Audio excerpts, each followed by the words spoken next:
नमस्कार, बहुत स्वागत है आप सभी का। आपके साथ मैं हूं सोनल और आप देख रहे हैं बात सपाट में आज हम बात करने वाले हैं रायपुर दक्षिण सीट के बारे में, क्योंकि इस पर उपचुनाव होने जा रहे हैं।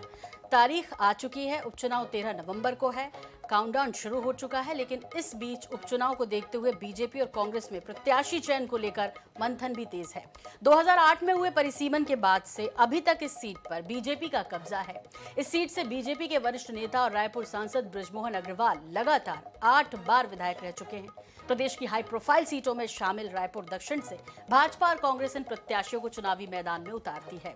इस पर सभी की निगाहें टिकी हैं कि भाई इस बार रायपुर दक्षिण में आखिर कौन पार्टी किसको उतारने जा रही है, खासतौर पर जबकि वो सीट बृजमोहन अग्रवाल के नाम से जानी जाती थी, अब वो तो हैं सांसद। ऐसे में रायपुर दक्षिण के उपचुनाव के लिए प्रत्याशी चयन को लेकर दोनों दलों में घमासान मचा हुआ है, या कहें कि किसमें कितना है दम, जैसा हमने आज का विषय भी रखा है। ये हर कोई जानना चाहता है। अभी नामों पर या कहें प्रत्याशियों की बात नहीं हुई है, और जाहिर तौर पर आज हम बैठे हुए हैं स्टूडियो में, ये समझने की कोशिश करेंगे, ये जानने की कोशिश करेंगे कि भाई किसका कितना है दम। इसके लिए इस वक्त स्टूडियो में मौजूद हैं अपने एक्सपर्ट कमेंट के साथ। इस वक्त हमारे साथ मौजूद हैं INS 24/7 और हरिभूमि के प्रधान संपादक डॉक्टर हिमांशु द्विवेदी जी। सर, बहुत स्वागत है जी। धन्यवाद सोनल जी। और हमेशा की तरह ये उम्मीद रहती है INS 24/7 से कि भाई हम उम्मीदवार के नाम का ऐलान ऑफिशियली होने से पहले बताते हैं। और रायपुर दक्षिण की जब बात होती है तो खूब इस वक्त चर्चाओं में है, पूरे छत्तीसगढ़ में ही नहीं पूरे देश में। सर, ऐसे में क्या कहेंगे रायपुर दक्षिण सीट को लेकर? इस बार कितना खास है उपचुनाव यहाँ पर? देखिए, अभी प्रत्याशी चयन की प्रक्रिया चल रही है। जब पार्टी ने ही, चाहे वो कांग्रेस है और चाहे भारतीय जनता पार्टी है, प्रत्याशी चयन की प्रक्रिया को अंतिम मुकाम नहीं दिया है, तो हम अभी ये नहीं बता सकते कि ये मैदान में उतरने जा रहे हैं। हम मैदान में उतरने के संदर्भ में खबर तब बताते हैं जब पार्टी तय कर लेती है कि हम इसे उतारने जा रहे हैं, और पार्टी उसकी घोषणा मीडिया के बीच करने के संदर्भ में कुछ अंतराल रख लेती है। तो उस अंतराल को पाटने के संदर्भ में एक कोशिश हमारे द्वारा रहती है। पर बहरहाल आज जो हमारी बातचीत है वो दक्षिण रायपुर के संदर्भ में है। रायपुर दक्षिण विधानसभा क्षेत्र सन 90 से हम इसका जिक्र करते हैं, क्योंकि बृजमोहन अग्रवाल पहली बार 1990 में इस सीट से विधायक चुने गए थे, और तब से ये सीट भारतीय जनता पार्टी के गढ़ के तौर पर देखी जाती है। पर वस्तुतः यह बृजमोहन अग्रवाल के गढ़ के रूप में रही है।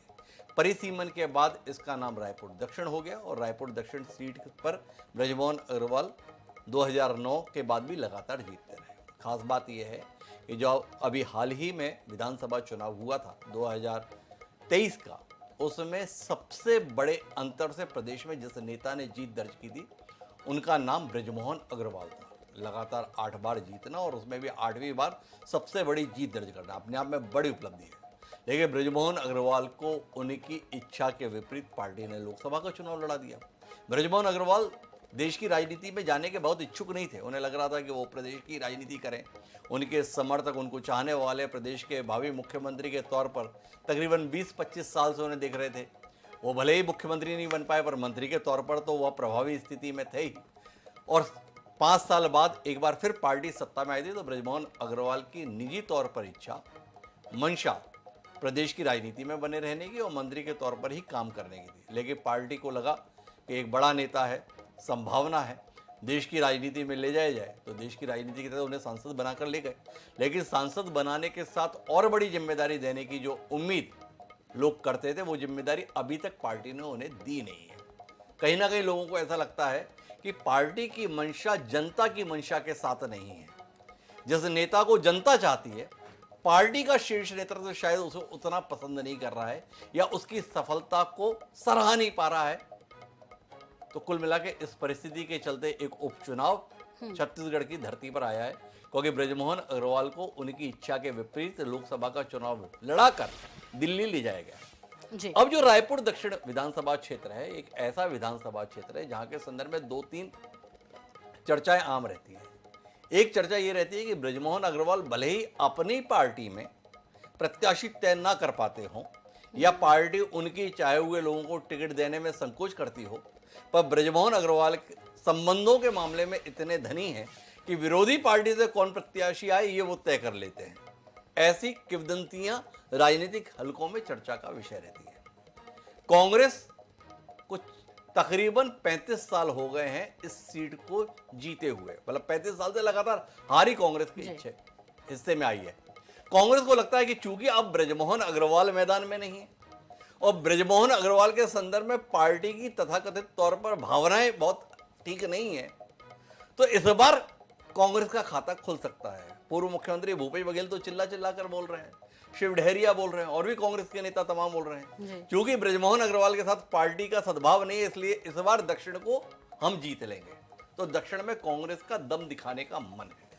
तो कुल मिला के भारतीय जनता पार्टी को अपना गढ़ बचाने की चुनौती है और कांग्रेस को इस बार ये गढ़ जीत लेने की उम्मीद है क्योंकि परिस्थितियां थोड़ी बदली हुई हैं।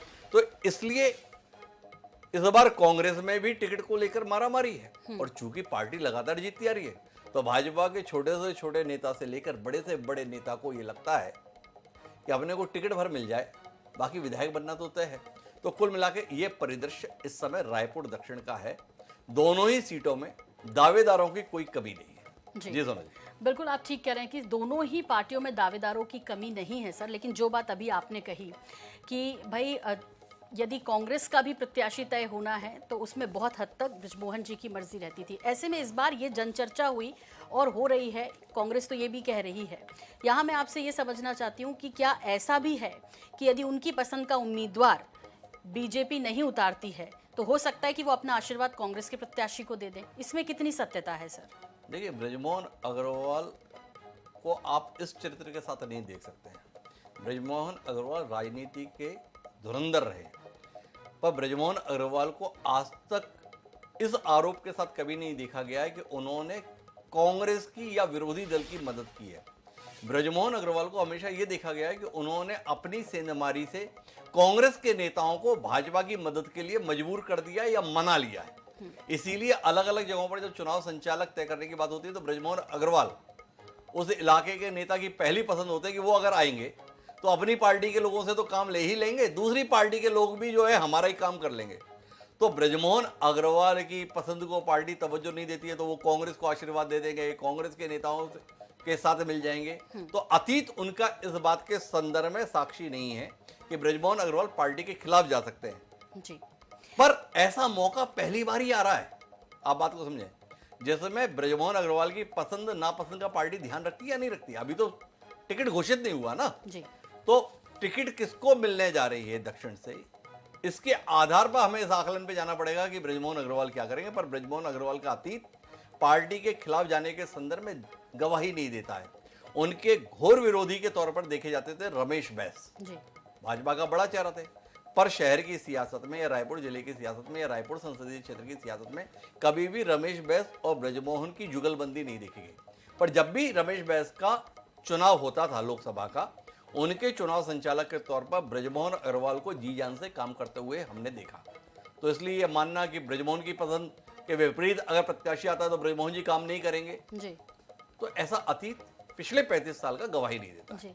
सर, अब चूंकि हमने बीजेपी की बात की है, कांग्रेस की भी यहाँ कर लेते हैं, फिर हम बात करेंगे कि भाई किस किस के नाम सामने आ रहे हैं। लेकिन उससे पहले बहुत महत्वपूर्ण हो जाता है इस क्षेत्र को लेकर, रायपुर दक्षिण को लेकर कहा जाता है कि यहाँ पर कांग्रेस ही कांग्रेस को हराती है। ऐसे में क्या है इस बार की दर्जन भर से ज्यादा आवेदन आ चुके हैं टिकट के लिए और इस बार वाकई माथापच्ची बहुत है। मैंने तो ये इसके संदर्भ में पहले ही रोशनी दी ना, कांग्रेस ही कांग्रेस को नहीं हराती है। कांग्रेसियों में भी एक बड़ी संख्या ऐसे कांग्रेसियों की रहती है, ऐसे नेताओं की रहती है, ऐसे कार्यकर्ताओं की रहती है जो बृजमोहन जी को जिताने में अपना योगदान देने के लिए लालायित रहते थे। अब चूंकि बृजमोहन मैदान में नहीं है तो कांग्रेस के तमाम नेताओं को लग रहा है कि इस बार कांग्रेस की बात बन सकती है, क्योंकि बृजमोहन अपने आप में एक किंवदंती बन गए थे इस क्षेत्र के संदर्भ में कि उनको हराना संभव नहीं है। पार्टी ने 8 विधानसभा चुनावों में 8 बार नए प्रत्याशियों को मैदान में उतारा। सोनल जी, ये आश्चर्य की बात है। बृजमोहन अग्रवाल ने जो 8 विधानसभा चुनाव इस क्षेत्र से लड़े, हर बार एक नया चेहरा उनके सामने होता था जी। तो कुल मिलाकर इस बार कांग्रेसियों को लगता है कि बात बन सकती है, इसीलिए कांग्रेसी बड़ी संख्या में इच्छुक हैं। तो अब अपन बारी बारी से बात करते हैं कौन कहां से इच्छुक है। बिल्कुल। और पैराशूट लैंडिंग को लेकर तो विरोध लगातार हो ही रहा है सर कि पैराशूट लैंडिंग पैराशूट लैंडिंग तो कोई चीज होती नहीं है। कुल मिलाकर जो भी है इस देश के हैं, इस प्रदेश के हैं, अब लोग कहें तो फिर तो मेरे वार्ड में ही रहना चाहिए, तो इस प्रकार की कोई स्थिति नहीं है। पैराशूट लैंडिंग वाली कोई बात नहीं हो रही है। कोई प्रियंका गांधी जो है रायपुर दक्षिण से चुनाव लड़ने के लिए नहीं आ रहे हैं कि आप कहेंगे पैराशूट लैंडिंग हो रही है। जो जिले की राजनीति में सक्रिय हैं उनमें से ही लोग यहाँ से चुनाव लड़ने के इच्छुक हैं। तो कुल मिलाकर पैराशूट लैंडिंग जैसी कोई बात मेरी समझ से तो नहीं है। जितने भी नाम हैं वो इस शहर की, इस क्षेत्र की राजनीति के जाने पहचाने चेहरे हैं, लंबे समय से सार्वजनिक जीवन में है, राजनीतिक जीवन में, और इसके आधार पर ही मैदान में उतरने की चाह रखते हैं, अपनी पार्टी के टिकट पर उतरने की चाह रखते हैं। चलिए सर, और मैं अब आना चाहूंगी उस विषय पर जिसके लिए सभी को इंतजार है। वो इंतजार ये कि भाई कौन कौन हो सकता है और कौन कौन प्रबल दावेदार है। हम बारी बारी से चलते हैं जी। भारतीय जनता पार्टी के संदर्भ में और कांग्रेस के संदर्भ में। भारतीय जनता पार्टी के संदर्भ में अगर हम बात करते हैं तो भारतीय जनता पार्टी ने इस सीट के संदर्भ में कोई अभी विचार किया है ऐसा नहीं है। जिस दिन ब्रजमोहन अग्रवाल को लोकसभा का प्रत्याशी घोषित किया गया था उसके साथ ही परिणाम की उम्मीद थी कि ब्रजमोहन जीतेंगे तो उन्हें सीट खाली करनी होगी। सीट खाली होगी तो कोई ना कोई प्रत्याशी हमें मैदान में देना होगा। तो तब से ये नाम लगातार चले आ रहे हैं। पार्टी की प्रदेश चुनाव समिति की बैठक अनौपचारिक रूप से जो हुई, पार्टी के बड़े नेताओं ने परस्पर जो विमर्श किया, बड़े नेताओं में किसको आप देखेंगे तो बड़े नेताओं में मुख्यमंत्री जी को देखेंगे, बड़े नेताओं में आप देखेंगे तो प्रदेश अध्यक्ष को देखेंगे, प्रदेश संगठन मंत्री और प्रदेश के साथ साथ सह संगठन मंत्री, राष्ट्रीय सह संगठन मंत्री अजय जामवाल जी, उनकी मंशाओं को, प्रदेश के जो प्रभारी हैं पार्टी को नितिन नवीन जी, साथ साथ भले ही विधानसभा अध्यक्ष हैं लेकिन पार्टी के लिए बेहद सम्माननीय है डॉक्टर रमन सिंह। तो ये वो नेता हैं जिनके संदर्भ में रायशुमारी करके कुछ नामों को अंतिम स्वरूप दिया गया। जो नामों को अंतिम स्वरूप दिया गया उसमें 4 गंभीर नाम हैं भारतीय जनता पार्टी के स्तर पर।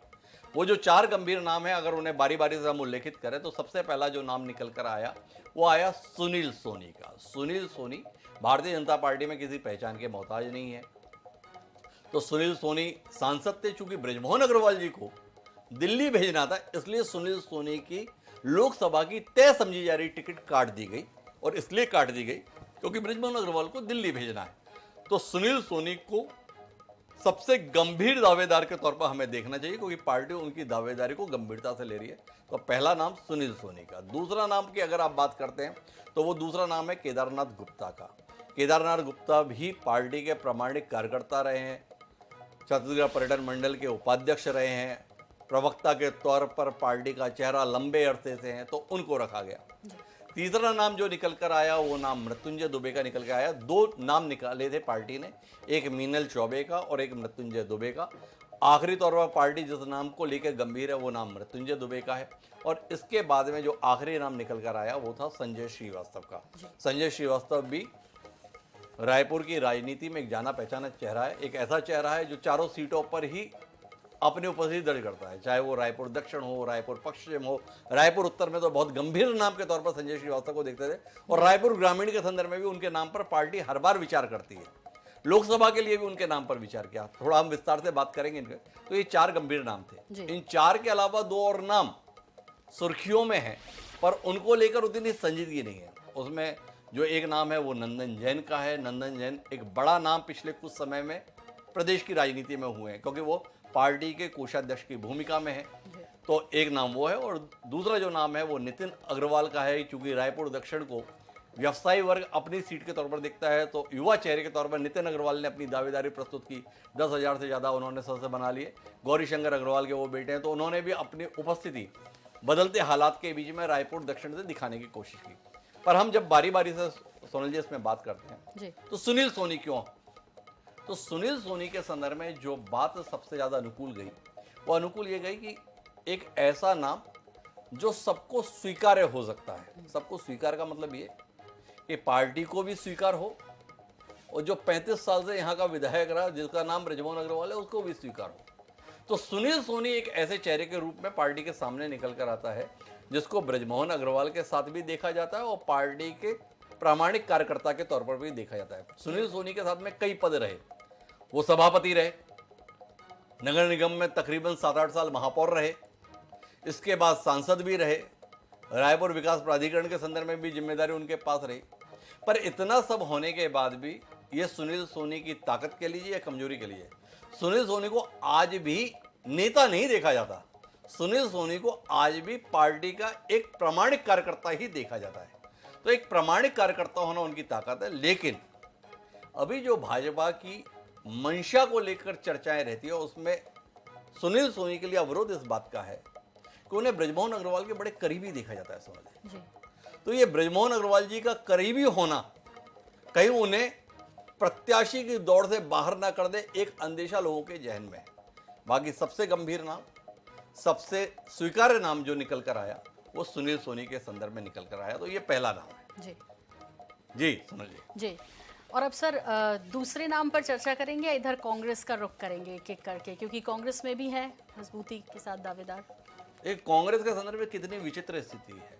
कांग्रेस ने एक समय पर तमाम लोगों को लड़ाया, अलग अलग चेहरों को लड़ाया।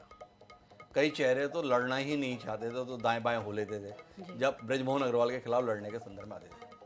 हम लोग गवाह हैं इस बात के कि जब 2018 का विधानसभा चुनाव था तो पार्टी का मन था कि यहाँ से प्रमोद दुबे को चुनाव लड़ाया जाए। प्रमोद दुबे छात्र राजनीति से उभरा हुआ चेहरा थे, बतौर महापौर भी उनकी सक्रियता को लोगों ने देखा था।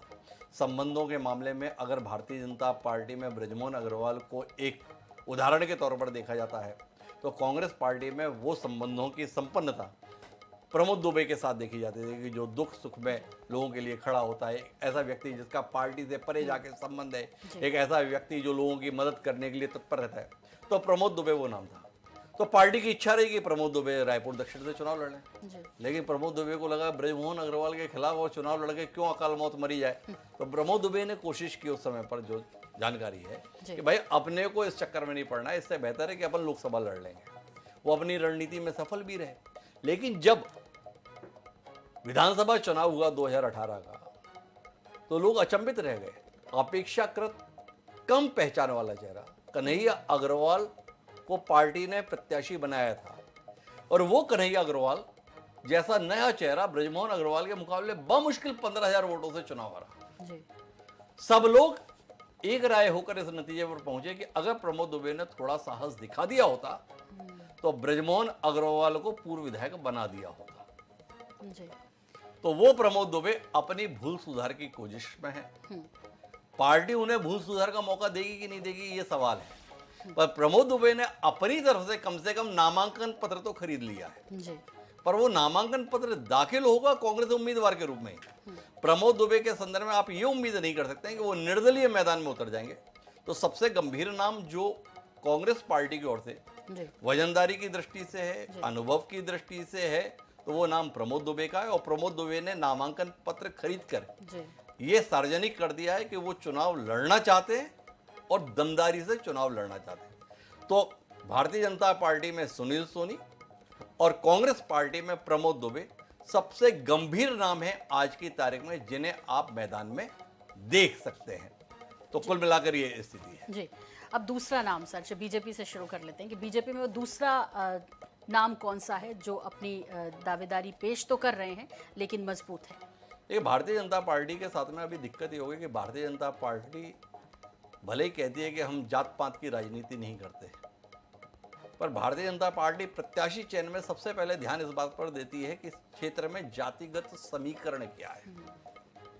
अब रायपुर वस्तुतः व्यवसायियों के प्रभाव वाला क्षेत्र है, मतलब व्यापारी वर्ग यहाँ पर प्रभावी स्थिति में है, और पूरे देश में छत्तीसगढ़ एकमात्र ऐसा राज्य है जहाँ पर व्यवसायियों को मतदाताओं के द्वारा भी सम्मानित दृष्टि से देखा जाता है, समर्थन दिया जाता है।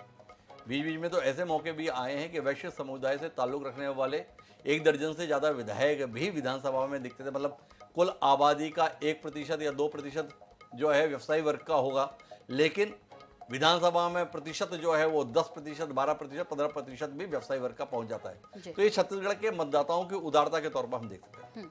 तो जो रायपुर दक्षिण विधानसभा क्षेत्र है, चूंकि ब्रजमोहन अग्रवाल वैश्य समुदाय से आते हैं, लगातार जितने वो व्यापारिक क्षेत्र सदर वगैरह ये पूरा इलाका इस विधानसभा क्षेत्र के अंतर्गत है, तो पार्टी और भारतीय जनता पार्टी को एक समय तो ब्राह्मण बनिया की पार्टी ही कहा जाता था। तो बनिया कम्युनिटी के संदर्भ में कह ले, वैश्य समुदाय के संदर्भ कर ले, तो पार्टी को उनकी भावनाओं का ध्यान रखना जरूरी लगता है। और 35 साल का इतिहास या उससे पहले भी देखें तो यहाँ से कांग्रेस से भी व्यवसायी वर्ग के व्यक्ति ही चुनाव जीते हैं। तो इस लिहाज से पार्टी के शीर्ष नेताओं का ये मन है कि यहाँ से व्यापारिक वर्ग से आने वाले व्यक्ति को ही प्रत्याशी बनाया जाए। जी तो सुनील सोनी यूं तो ओबीसी से आते हैं पर मूलतः व्यवसायी हैं। जी उनका स्वयं भी सोने चांदी का काम जो है सदर में ही है, तो वो भी व्यवसायी वर्ग से ताल्लुक रखते हैं। और दूसरा नाम जो निकाला गया वो नाम हमने उल्लेखित किया था, वो नाम केदारनाथ गुप्ता का है। केदारनाथ गुप्ता भी पार्टी के एक प्रामाणिक चेहरे के तौर पर हैं, लगातार पार्टी में सक्रिय हैं। हर चुनाव में उनकी भी दावेदारी रहती थी। ये अलग बात है कि पहले दावेदारी लोग रायपुर उत्तर से करते थे, क्योंकि पश्चिम से राजेश मूणत जी और दक्षिण से ब्रजमोहन अग्रवाल, तो इनका तो कब्जा मान लेते थे भाजपा के नेता कि भाई इनकी टिकट तो कट नहीं सकती, चुनाव हारना इनका संभव नहीं है, तो अपने लिए गुंजाइश क्या है। तो सारे नेता शहरी क्षेत्र के वो रायपुर उत्तर पे ही निगाह लगाते थे। अब ये अलग बात है कि पुरंदर मिश्रा ने सबकी निगाहों को जो है खारिज करते हुए अपने आप को वहां स्थापित कर लिया। तो अब जो संयोग से या पार्टी के प्रयोग से सीट खाली हुई है, तो केदारनाथ गुप्ता हसरत भरी निगाहों के साथ रायपुर दक्षिण की ओर देख रहे हैं। व्यापारिक वर्ग के लोग इस उम्मीद के साथ है कि अगर सुनील सोनी को ब्रजमोहन अग्रवाल जी की निकटता के चलते पार्टी ने अवसर नहीं दिया, जी तो फिर उनकी कम्युनिटी से जिस व्यक्ति को मौका मिलना चाहिए तो वो नाम केदारनाथ गुप्ता का है। हालांकि जो दोनों नाम हमने साथ में बताए कि वो दावेदारी कर रहे हैं, पर वो दावेदारी भले ही 2024 में कर रहे हैं, लेकिन उनकी दो दावेदारी को हमें 2028 को लेकर गंभीर होना चाहिए। तो वो एक नाम नंदन जैन जी का है और दूसरा नाम नितिन अग्रवाल का है। नंदन जैन का नाम हम इस आधार पर बता रहे हैं कि नंदन जैन पिछले कुछ समय में पार्टी में बड़ी प्रभावी स्थिति में दिखाई देते हैं। संघ के प्रामाणिक कार्यकर्ता रहे हैं, उनका पूरा परिवार संघ से जुड़ा हुआ है। एबीवीपी के कार्यकर्ता के तौर पर, फिर जाके धर्म जागरण मंच के कार्यकर्ता के तौर पर, संघ के स्वयं सेवक के तौर पर उनकी 2 दशक से ज्यादा की सेवाएं हैं। उसके आधार पर नंदन जैन को आप वीटो के तौर पर ही यहाँ पर प्रत्याशी के तौर पर देख सकते हैं कि सब कुछ एक तरफ पार्टी को वीटो कर दिया संघ ने कि नंदन जैन को आपको प्रत्याशी बनाना है, तो नंदन जैन आपको दिख जाएंगे। अन्यथा नंदन जैन को अभी क्षेत्र में सक्रिय होने की जरूरत है, और क्षेत्र में सक्रिय होकर वो 2028 में एक गंभीर चेहरा हो सकते हैं। पर 2024 में उनकी उम्मीदवारी को लेकर अभी तक पार्टी की गंभीरता दिखाई नहीं देती है। पार्टी के कोषाध्यक्ष हैं, प्रदेश के कोषाध्यक्ष की जिम्मेदारी अपने आप में बड़ी जिम्मेदारी है, इसलिए उनकी दावेदारी को नजरअंदाज नहीं किया जा सकता। पर जो समीकरण दिखाई दे रहे हैं वो समीकरण ये दिखाते हैं कि नंदन जैन का महत्व तो रहेगा, पर प्रत्याशी के तौर पर उनका होना तो संघ के वीटो के स्तर पर ही संभव हो पाएगा, पार्टी के स्तर पर नहीं।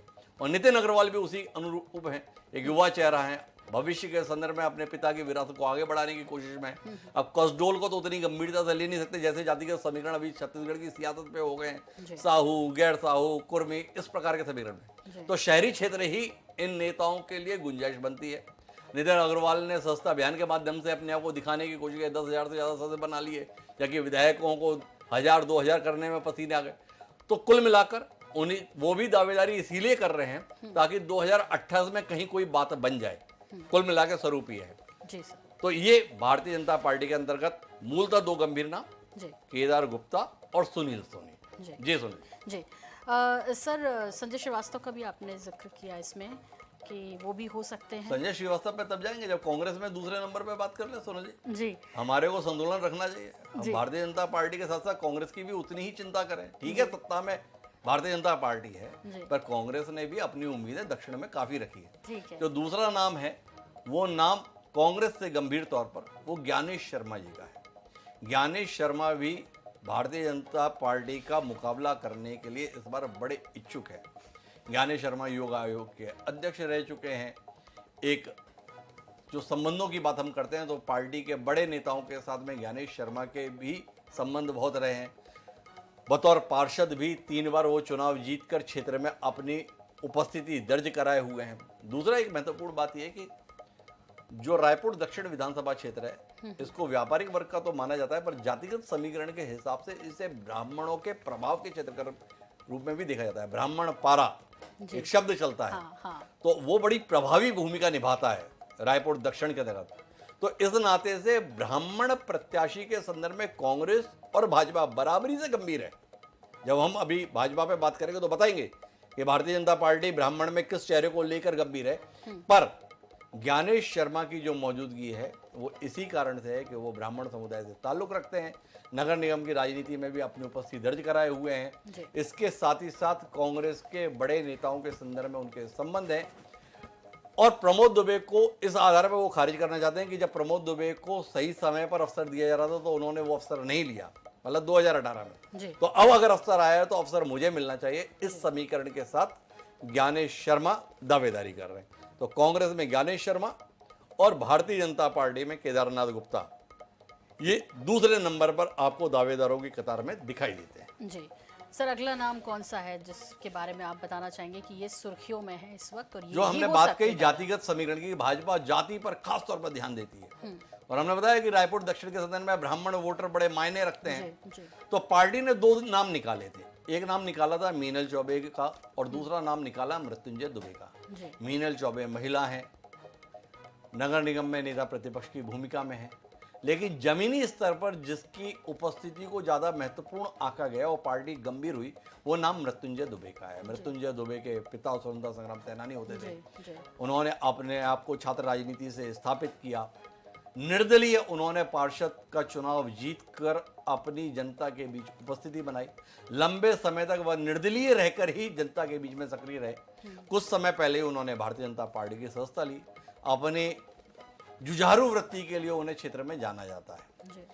अगर पार्टी जातिगत समीकरण के आधार पर ब्राह्मण समुदाय को उतारने की कोशिश करती है तो उसमें मृत्युंजय दुबे के संदर्भ में पार्टी ने मन बनाया है। मृत्युंजय दुबे के संदर्भ में दिक्कत ये जा रही है, या ब्राह्मण समुदाय के संदर्भ में दिक्कत भाजपा को ये जा रही है कि पहले ही रायपुर जिले के अंतर्गत 2 सीटों पर ब्राह्मण विधायक मौजूद हैं। रायपुर शहर की राजनीति में कर लें, एक दरसीवा के संदर्भ में अनुज शर्मा और रायपुर उत्तर से पुरंदर मिश्रा।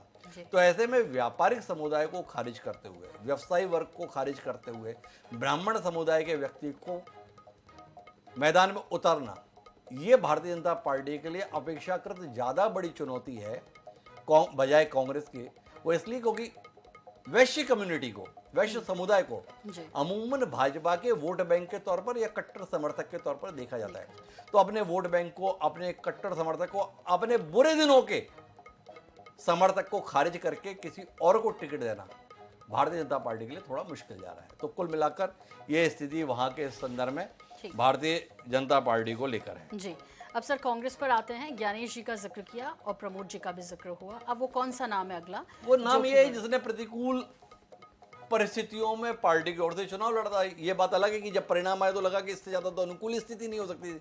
मतलब 2018 का विधानसभा चुनाव, सोनल जी, 2018 में कांग्रेस की एक तरफा जीत आई थी। उस एक तरफा जीत में रायपुर दक्षिण से बृजमोहन अग्रवाल को लंबे अरसे के बाद कड़े मुकाबले का सामना करना पड़ता, और वो कड़ा मुकाबला जो सामना करना पड़ा वो था कन्हैया अग्रवाल की मौजूदगी चलते। कन्हैया अग्रवाल 2018 के चुनाव के बाद में भी ऐसा नहीं कि घर जाकर बैठ गए थे, क्योंकि उन्हें ठीक ठाक वोट मिल गए थे। बृजमोहन अग्रवाल के साथ जीत का जो अंतर था वो भी बड़ा कम था। तो कन्हैया अग्रवाल को लगा कि मैं अगर मैदान में सक्रिय बना रहूंगा तो पार्टी मुझे फिर मौका देगी। ये अलग बात है कि पार्टी ने ऐसा नहीं किया, और पार्टी जो आप पैराशूट प्रत्याशी की बात कर रहे थे तो महंत राम सुंदर दास जी को लाके मैदान में उतार दिया। अब उन्हें आप पैराशूट कही है, लेकिन उनका मठ तो इसी इलाके में, शहर के अंदर ही वो सक्रिय रहते थे। ये अलग बात है कि पहले चुनाव वो कहीं और जगह से लड़ते थे, पर कन्हैया अग्रवाल को पार्टी ने मौका नहीं दिया। पर वक्त की बलिहारी है कि एक बार फिर उपचुनाव के माध्यम से उम्मीद जागी हुई है कन्हैया अग्रवाल जी की। तो व्यापारिक समुदाय की ये सीट मानी जाती है। कन्हैया अग्रवाल को लगता है कि मैं लगातार सक्रिय रहा हूँ, व्यापारी वर्ग से आता हूँ, पार्टी को अपना भूल सुधार करनी चाहिए और पार्टी को मुझे मौका देना चाहिए। जो तीसरा नाम गंभीरता के साथ में वो कन्हैया अग्रवाल का है। लेकिन कन्हैया अग्रवाल की जो सफलता 2018 में है, उनके विरोधी दलील ये देते हैं कि वो तो कांग्रेस के पक्ष में हवा थी, इसलिए कन्हैया अग्रवाल जैसे व्यक्ति को भी इतने वोट मिल गए। कोई जाना पहचाना चेहरा होता तो चुनाव जीत ही जाता। तो ये विरोधी दलील देते हैं, पर हिम्मत तो किसी ने नहीं जुटाई थी। हिम्मत किसने जुटाई थी? कन्हैया अग्रवाल ने। तो अब देखना यह कि क्या पार्टी में ऐसी चिंता करने वाला कोई नेता है बड़े स्तर पर, दीपक बैज, टीएस सिंहदेव, भूपेश बघेल, जो भूमिका निभा सकते हैं, या चरणदास महंत, जो कन्हैया अग्रवाल के उस समय के साहस को ध्यान में रखते हुए उन्हें टिकट दिलवा दें। भाजपा में ऐसी चिंता करने वाले नेता रहते हैं जो इस बात का हवाला देते हैं, सही जगह पे ये बात पहुंचाते हैं कि भाई ये पार्टी के साथ उस समय जुड़े रहे, इनका परिवार जुड़ा रहा, इन्होंने उस समय पर भूमिका निभाई। कांग्रेस में ऐसा याद दिलाने वाला नेता बड़ी मुश्किल से मिलता है। तो कन्हैया अग्रवाल के उस साहस को याद आज दिलाएगा कोई, इसके लिए कन्हैया अग्रवाल को तलाश करना पड़ेगा। अगर तलाश कर लेंगे वो कि कोई नेता है जो उनके गॉडफादर की भूमिका निभा देगा तो वो टिकट पा जाएंगे, अन्यथा कन्हैया अग्रवाल केवल दावेदार के रूप में ही रह जाएंगे। सर, एक जो बात आपने सुनील सोनी जी के संदर्भ में कही थी कि बृजमोहन जी से नज़दीकी उनको जो है वो हो सकता है कि वो टिकट ना भी वो पाएं, ठीक यही बात कन्हैया अग्रवाल जी के लिए भी कही जाती है कि टीएस सिंहदेव से नज़दीकी हो सकता है कि उनको कांग्रेस के अपने ही लोग ना लेने दें। ये कितना सच है सर? बड़ी चर्चाएं हैं। देखिए, अगर ये 2018 से 2023 की परिस्थिति होती तो एक बार मान लेते कि भाई टीएस सिंहदेव के साथ नज़दीकी के चलते उन्हें टिकट ना मिले, लेकिन 2023 से 2024 के बीच में टीएस सिंहदेव अब बहुत बड़ी हैसियत के नेता है। पहले भी बड़ी हैसियत थी, लेकिन भूपेश बघेल के साथ उनका टकराव कहीं ना कहीं स्थानीय स्तर पर समीकरणों को लेकर उलझन पैदा करता था। पर आज राष्ट्रीय राजनीति के अंतर्गत छत्तीसगढ़ से जिन दो नेताओं को कांग्रेस का शीर्ष नेतृत्व सम्मान और स्थान देता है, वो नाम भूपेश बघेल और टीएस सिंहदेव के संदर्भ में। दोनों को भूमिकाएं मिलती रहती हैं, दोनों को काम मिलता रहता है, दोनों को उपयोगी है, ये संदेश दिया जाता है। तो टीएस सिंहदेव आज की तारीख में केंद्रीय चुनाव समिति के सदस्य हैं। मतलब पार्टी पूरे देश में जब प्रत्याशियों का चयन करती है तो उस समय पर टीएस सिंहदेव की भूमिका रहती है। तो जब पूरे देश के संदर्भ में टीएस सिंहदेव भूमिका निभा लेते हैं तो अपने प्रदेश के संदर्भ में, राजधानी के संदर्भ में, अपने समर्थक के संदर्भ में क्या भूमिका नहीं निभाएंगे? लेकिन टीएस सिंहदेव को स्वयं ये यकीन तो होना चाहिए कि कन्हैया अग्रवाल चुनाव जीत जाएंगे। व्यक्ति अपने स्टेक को तब दांव पे लगाता है जब उसे जीतने की उम्मीद होती है। रायपुर दक्षिण के संदर्भ में इतनी आसानी से कांग्रेस का कोई बड़ा नेता नहीं बोलेगा कि हम जीत ही रहे हैं। टीएस सिंहदेव ये तो बोल सकते हैं कि ये अच्छे प्रत्याशी हैं, पर टीएस सिंहदेव क्या बैठक में ये बोलेंगे कि मैं जिम्मेदारी लेता हूं कन्हैया अग्रवाल चुनाव जीत कर आएंगे? बड़ा मुश्किल होगा। जी बिल्कुल सर, घड़ी की सुइयां इशारा कर रही हैं कि वक्त हो गया है, लेकिन जाहिर तौर पर धड़कनें उन लोगों की जरूर बड़ी होंगी जो इस कार्यक्रम को इस वक्त देख रहे हैं कि अब अगला नाम कौन का है। जो देखिए, दो नाम गंभीर हैं जिनको हम संक्षिप्त में कह सकते हैं। एक नाम संजय श्रीवास्तव का भाजपा के स्तर पर और कांग्रेस के स्तर पर आकाश शर्मा का। संजय श्रीवास्तव के संदर्भ में जो सबसे सकारात्मक पक्ष है वो सकारात्मक पक्ष ये है कि संजय श्रीवास्तव को पार्टी के स्तर पर एक समर्पित नेता और कार्यकर्ता के तौर पर देखा जाता है, जो जनता के बीच भी उतना ही अपनी उपस्थिति रखता है जितना संगठन के अंदर रखता है। संजय श्रीवास्तव ने भी बड़े छोटे से अपनी राजनीति शुरू की, बतौर पार्षद लगातार जीत हासिल करके उन्होंने दिखाई थी, तो उनके संदर्भ में। और दूसरी तरफ अगर बात करते हैं आकाश शर्मा की, तो वो एनएसयूआई का एक चेहरा है। तो ये दो नाम भी गंभीरता से लिए जा रहे हैं, लेकिन क्रम के अंतर्गत इन्हें आप चौथे नंबर पर ही देखिएगा। जो पहले स्तर पर बात है तो सबसे गंभीर नाम सुनील सोनी और प्रमोद दुबे के। बिल्कुल, और चूंकि 25 तारीख तक नामांकन भरने की आखिरी तारीख है, जाहिर तौर पर इसके पहले नामों का ऐलान पार्टियां कर देंगी, लेकिन बेहद दिलचस्प होगा। लेकिन फिलहाल वो कौन से नाम है जो इस वक्त दक्षिण रायपुर की हवाओं की में तैर रहे हैं, वो हमने आपके साथ साझा किए हैं। सर, बहुत शुक्रिया, बहुत धन्यवाद इतना वक्त हमारे साथ देने के लिए और दर्शकों को रायपुर दक्षिण के बारे में इतना विस्तार से विश्लेषण करने के लिए। और इसी के साथ फिलहाल हमें दीजिए इजाजत। नमस्कार।